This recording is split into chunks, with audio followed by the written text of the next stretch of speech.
So this is real Tammy. For the rest of this, you're going to have voiceover Tammy because they're still banging on the house. Got to do something when you have pickles, cucumbers and onions. Yeah, let's make pickles.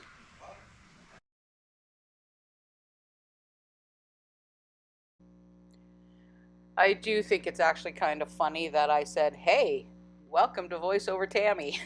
Anyway, so you guys wouldn't have heard a single word I said while I was actually making these.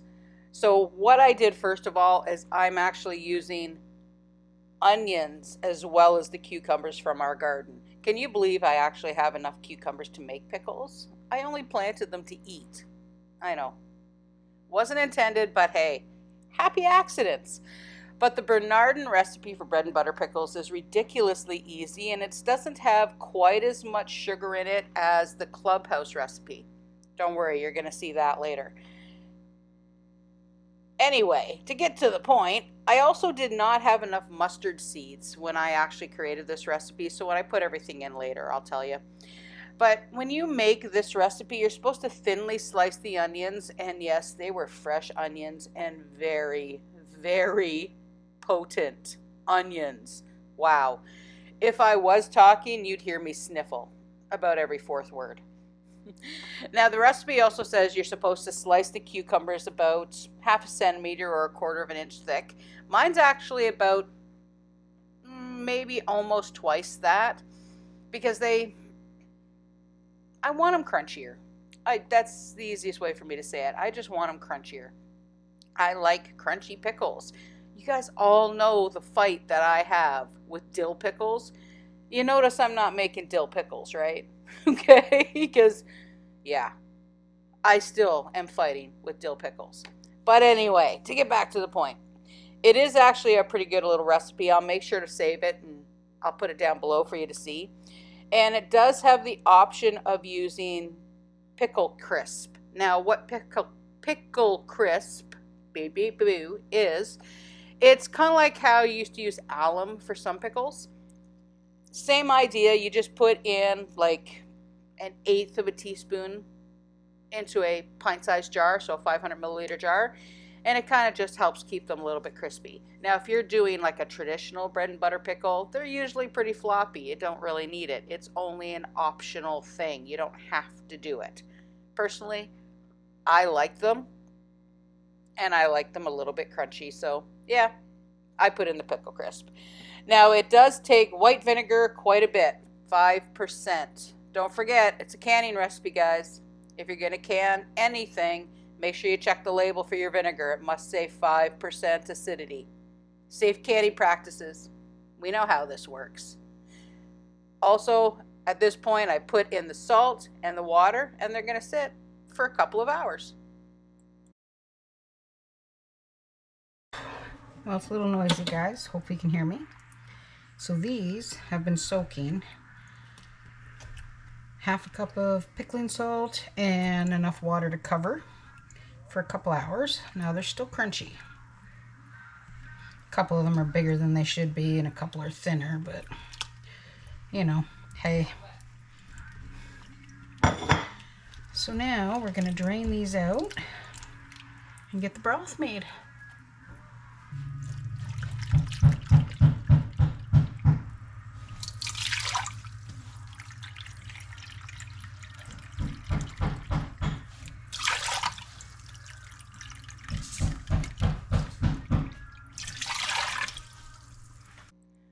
And welcome back to the voiceover Tammy show. Anyway, I thought you would hear a little bit of a taste of the constant banging. That was actually a quiet one because they were only working on one little section instead of 3 different sections. But anyway, so as I corrected myself, this is the brine that we're making for the pickles. Now it takes 3 cups of white vinegar and only 2 cups of sugar. Now, like I said, I didn't have enough mustard seeds. It takes normally 2 tablespoons of mustard seeds, a teaspoon of celery seed, and a teaspoon of turmeric. So I only had the 1 tablespoon of mustard seeds, so I actually just put pickling spice in. Pickling spice works great. It has the mustard seed plus a whole bunch of other stuff in it, and it actually has a great flavor. I admit I love it. Another thing I do love is the color. Turmeric, if you guys have never used turmeric for things, trust me, oh my gosh, it's wonderful. Even if you just make a little bit of rice, stir some turmeric in with the water, and get this nice yellow colored turmeric rice. Trust me, wonderful. But anyway, to get back to the point. So we do need to make the brine, and you have to let it come to a boil. You need to dissolve all of that sugar. Okay, there is quite a bit of sugar. You notice there's no added salt. There's only those 3 cups of vinegar.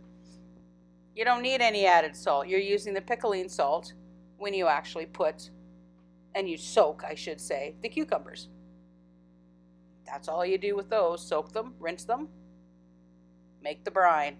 So now you put the cucumbers in, and then you kind of try and, stir them up, bring it back to a boil, and hope you don't make a mess. I had already made one mess when I was doing this, if you notice, because I get a little bit over enthusiastic, I guess, sometimes when I stir.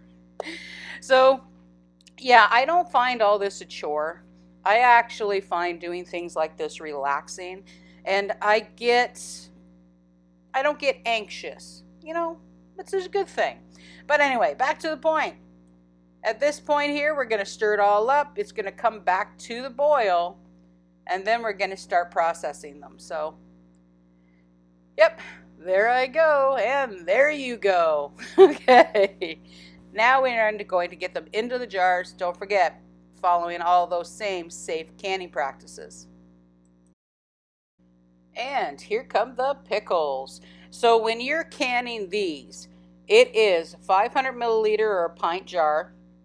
Pack in the cucumbers, add the liquid, and give yourself a good half-inch headspace. Okay? We talked about headspace before. It's a great thing. Don't forget, clean your rims, put your lids on. Now, of course, I'm using my electric canner for water bath. And as I already discovered, it's a little bit more than finger tight, but you're not going to crank those lids on. If you crank those lids on tight, they're going to buckle, and hey, there goes all your hard work. You better want to eat pickles right away, right? Now, these did process for 15 minutes. Now, I did 15 as opposed to 10 because I did cut the cucumbers a little bit thicker. It's water bath canning. You don't have to leave them in there for like an hour. And now they're just going to sit there. They're going to do their thing. If there wasn't some banging going on, you would have heard the happy little pings that were going on as I was starting to pull these out of the canner. That's the best sound when you're canning anything. You take it out of the pot and you start to hear ping, ping, ping. I love it. I'm just going to say it. I love it. Don't they look good? They look fabulous. All right, so I had the chance. Regular price, sale price, regular price, sale price, whoops, regular price, sale price. Look at that. Woohoo! So they're dated in a couple of days. I've never seen them dated that far, like that far away from the best before date on a triple price discount. Can you believe it? 3 reductions, all of them about $10 off. So, since we're trying to find things to do while they're working on the house, we might as well start prepping some meat for the winter. So we're going to can a hamburger too. And those guys are just about to start banging on the wall, so say hi to VoiceOver Tammy again. Now this is one canning adventure I wish I had have done with you when we could actually talk. So as opposed to me talking to you afterwards. So canning hamburger, it's not something a lot of people do. You can find a lot of it, but I've done it in the past. But I'm doing this one again because it was a fabulous deal and I couldn't resist. Now, of course, I got to cook the hamburger first. You cannot can raw hamburger because basically it just turns into a big clump in a jar and probably is just not going to be safely done. But you guys have seen me actually cook the hamburger this way before. So I'm just breaking up 1.5 packages on each tray, and I'm going to bake it in the oven. Now this is medium ground beef, so I'm going to have more liquid and fats involved in this one. No big deal. You can deal with that. I also have seen some people, when they can ground beef or ground meat of any kind, they'll actually cook it and then they'll rinse the excess fat off. Works well as well. So if you're someone that doesn't mind rinsing off the hamburger after it's cooked, go ahead and do it. If you're not wanting to try ground beef, don't do it. Trust me, it's not a process that you can jump right into with a pressure canner when you've never done pressure canning before. Now, this is after it's cooked. I did cook it all up, and see all the excess liquid that comes from medium ground beef? All I did is quite literally, I put it in a strainer on a pot, just letting it all drain out, get rid of any of the excess fat. Now, I did not rinse mine. All I did is I let it drain for a while, and for me, it actually worked out well, and it worked out well the last time I did this too. I've only ever canned ground meat a couple of times, but with all the veggies this year, I'm going to run out of freezer space by the time I get the carrots and the beets and everything in there. The zucchini alone has taken up a lot of space, but hey, it gives me tasty. Now, when you bake ground beef, it does come out pretty clumpy, a lot of clumps. So all I did is I just put it in the pot, and as you can tell, went right to town with it on my little hamburger breaker upper tool. Excuse me. Now, canning the ground beef, it's pretty simple. It is a 90-minute process in the pressure canner. Don't skimp on the time. Don't cut it short. You do the whole time. Make it safe, all right? Safe canning's where it's at.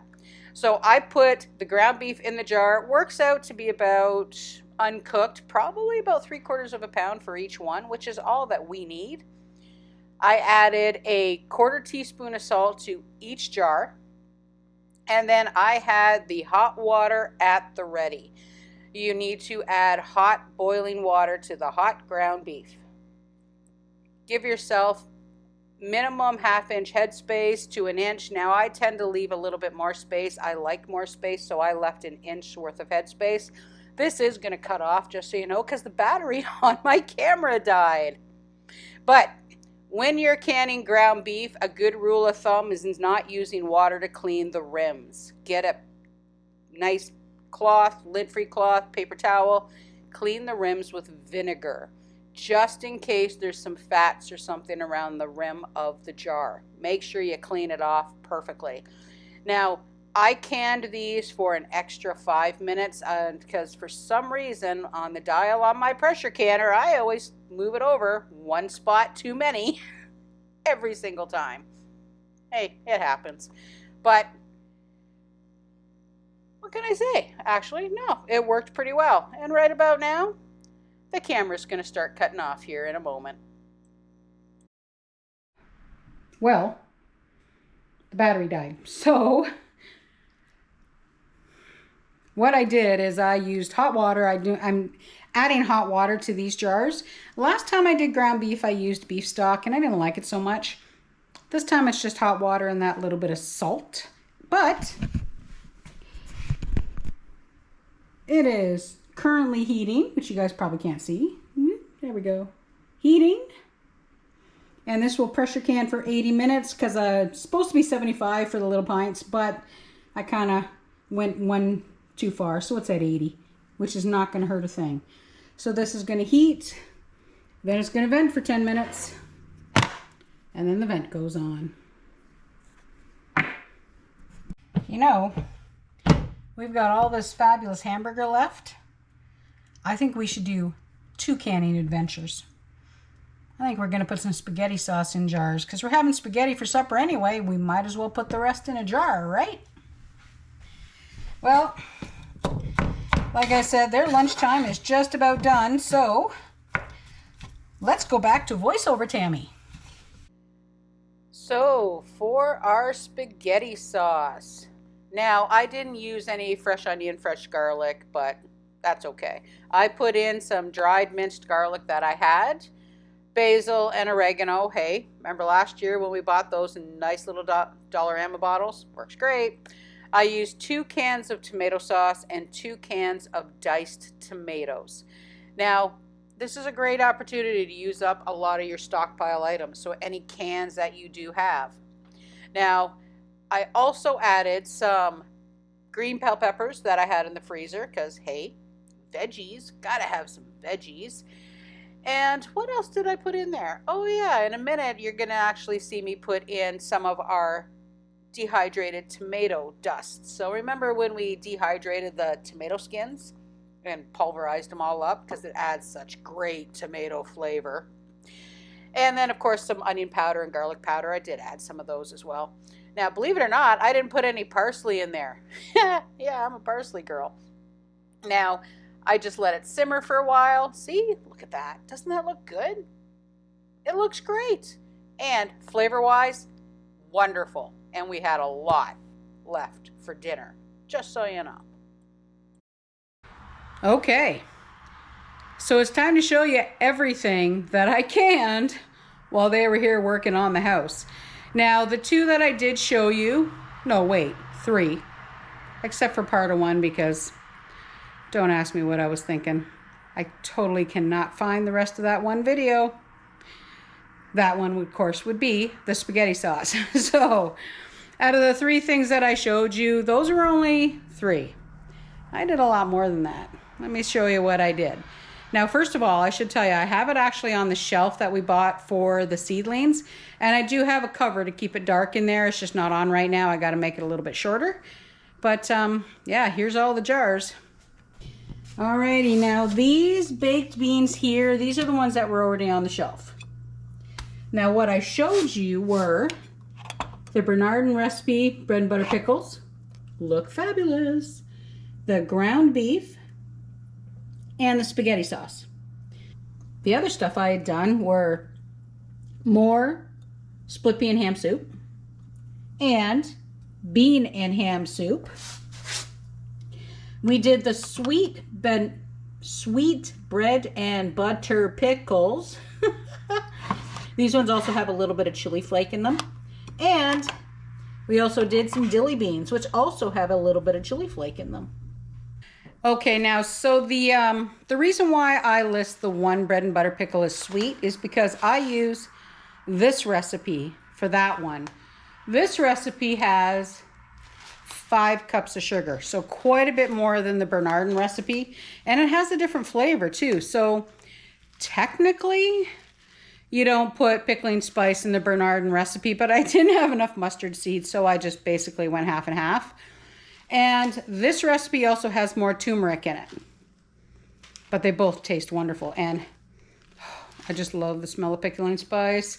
This is also the same stuff that I use when, of course, when I'm making corned beef or oh my gosh, cornmeal bacon. Do you ever have days where the face just does not want to cooperate with what you're trying to think about? Oh. Anyway, the ground beef. Let's talk about this stuff. Now the ground beef, yeah, you can can ground meat. It's not a big deal. Going back over here where you can see me better. Now, yeah, there is some fat on mine, but not a lot. I drained out pretty much everything. A lot of people will actually wash the ground beef or the ground meat or whatever as well before they can it.